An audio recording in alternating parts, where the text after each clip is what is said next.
Voltamos com o nosso Tome Ciência, que discute hoje as relações do Brasil com a China, tanto do ponto de vista tecnológico como econômico.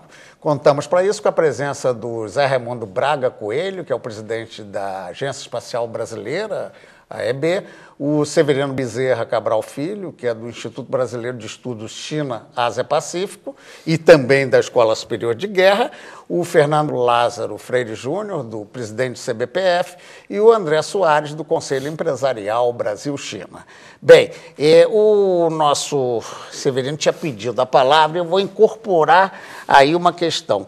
O professor Zé Raimundo falava antes do intervalo em toda uma parceria de várias gamas de ação internacional e a parceria estratégica em questão.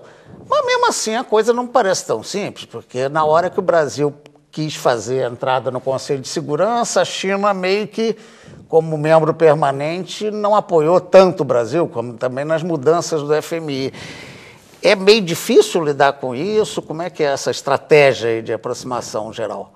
Eu acho que, se observar bem o que o doutor José Raimundo nos trouxe agora há pouco, que eu acho que todos que estamos compartilhando hoje essa discussão, essa conversa, sentimos que havia aí uma experiência decisiva, que apresentou um grande resultado. Nós chegamos a uma cooperação no alto nível tecnológico, domínio do espaço, com os satélites, né? Uma parceria única, Brasil-China, ambos ganhando, né? Ambos ganhando. E eu acho que a fórmula do ganho mútuo e recíproco, que é compartilhado pelos países em desenvolvimento, deve ser universalizar, né? Deve ser chegar a todos, né? E nós podemos dizer aí, um dos desafios nossos, por exemplo, no campo da economia, eu gostaria que o nosso amigo André, que está estudando bastante isso, ver. Nós temos alguns obstáculos, né? O que eu disse há pouco o professor Raimundo, José Raimundo, sobre essa questão é decisivo para nós, né?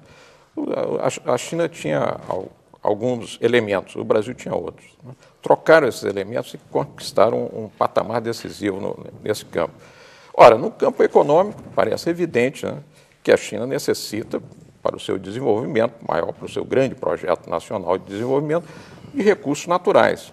Alguns ela detém, outros não detém. Então, precisa ir para os países que detêm abundância desses recursos, e o Brasil é talvez o maior deles, ou o segundo maior do mundo, né? E, do outro lado, o Brasil tem um setor industrial significativo, mas que tem hoje problemas, né? Ora, se nós pensarmos bem, a complementariedade, baseada nessa política do win-win, né, do ganho mútuo e recíproco, pode ser a chave para resolver grandes problemas que nós temos, porque todo o resto é favorável. Agora, os últimos dados do Ministério da Indústria e Comércio revelam que este ano, mais do que nunca, avançou. É incrível, não? Em meio a uma crise econômica mundial, as relações 2012, econômicas, né, e comerciais do Brasil com a China não cessam de crescer, né? Ele é de longe agora, cada vez mais se distancia, o maior importador, o maior exportador e o maior investidor no Brasil. Deixa eu aproveitar. Quer dizer, se nós casarmos isso com o que já foi feito no campo científico e tecnológico com o campo econômico, nós vemos aí se abrir uma larga avenida de Eu quero pegar exatamente esse aspecto que você falou do campo econômico, para passar ali para o nosso xará e o André. Uma crítica que a indústria brasileira sempre fala muito é o seguinte: poxa, a China pega as commodities, né? Ou pega insumos de material e nos devolve produtos feitos, e isso atrapalha a competitividade. Como é que é isso do ponto de vista do interesse nacional, da indústria nacional? Como é que isso está sendo visto? Bom, eu vou falar um pouco da área como lado do conselho e não como uma das associações que fazem parte do conselho também. É nítido e claro que essa complementariedade também existe na pauta de comércio.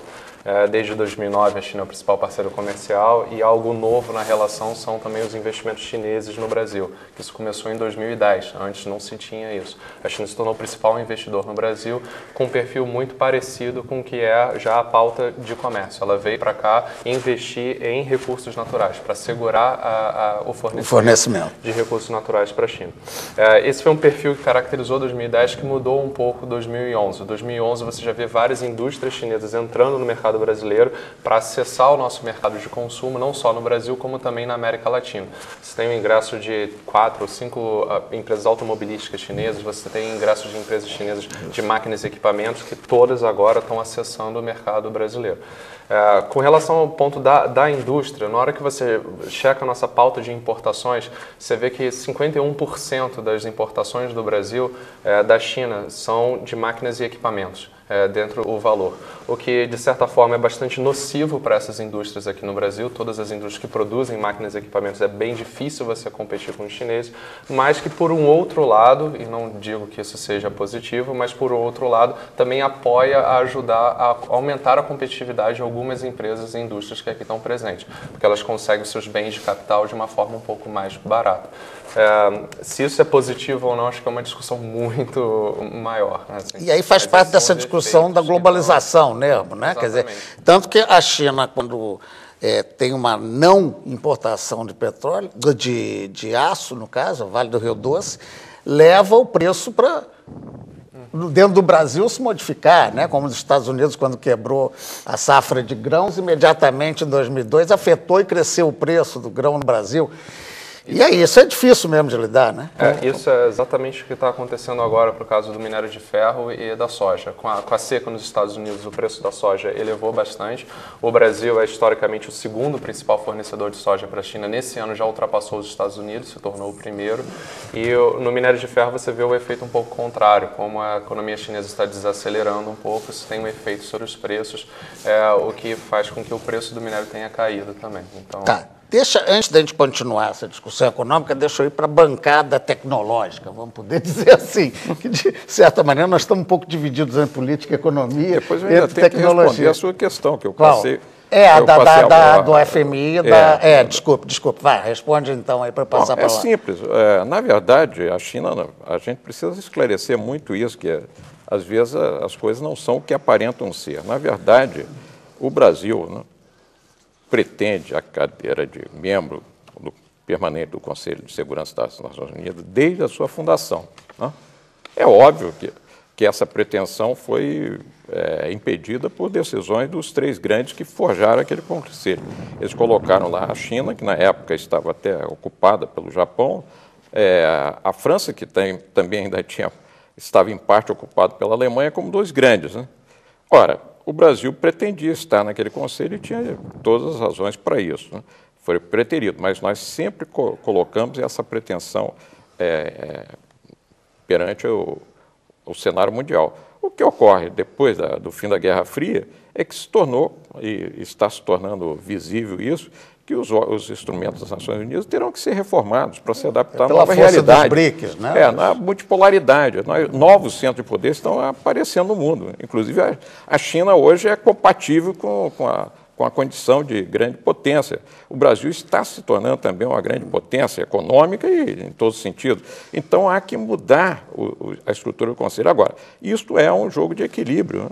E, naturalmente, o processo iniciado e com a participação do Brasil, contemplava a entrada também, junto com o Brasil, a Índia, o Japão e a Alemanha. No caso da China, não via por que o Japão entrar e também a Alemanha já sobrecede, porque a Europa fica com 2, com 3, uma sobre-representação. Quer dizer, isso não é compatível com o mundo de hoje. Então, isso deu problemas, quer dizer, o processo não passou, porque, digamos, a proposta não era verdadeiramente redonda, foi adiado. Bem, eu vou pegar, como eu disse, para a bancada tecnológica para citar um exemplo, né?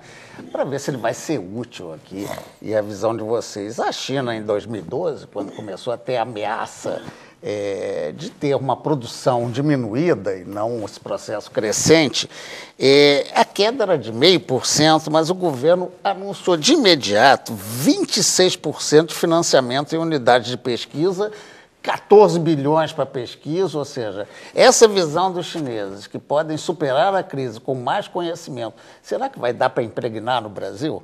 Tomara, né? Faço voto. Tomara, isso é a torcida de todos nós que trabalhamos na área que você chamou da bancada. Bancada tecnológica. Na bancada social, acredito que também. Certamente isso é o objetivo. Agora, é interessante notar a questão da agenda, né? A China tem uma agenda bem definida, bem clara. Eu dou exemplo, por exemplo, da questão das terras raras. Terras raras são elementos fundamentais para a autotecnologia. 95% da produção estava concentrada na China. E ela, num certo momento, tirou do mercado. Criou cota de exportação, o preço disparou e isso é um bloqueio, inclusive, para você acessar desenvolvimento, pesquisa e tudo mais. O Brasil, final dos anos 50, anos 60, já teve tecnologia própria de purificação de terras raras, que é um negócio muito sofisticado, tinha patentes internacionais na época, e foi sucateado no governo Collor com a privatização da Nuclemon, uma atrapalhada dessas que o Brasil de vez em quando se mete, né? E agora a gente está tendo que correr atrás na produção. Então, a continuidade de um projeto de longo prazo explica porque você pode fazer investir em pesquisa, você acredita que aquilo ali no futuro vai continuar dando certo. E vai quebrar e vai pagar o investimento que você está fazendo. Bem, eu vou ter que fazer mais um intervalo para irmos então para o último bloco. É um instantinho só.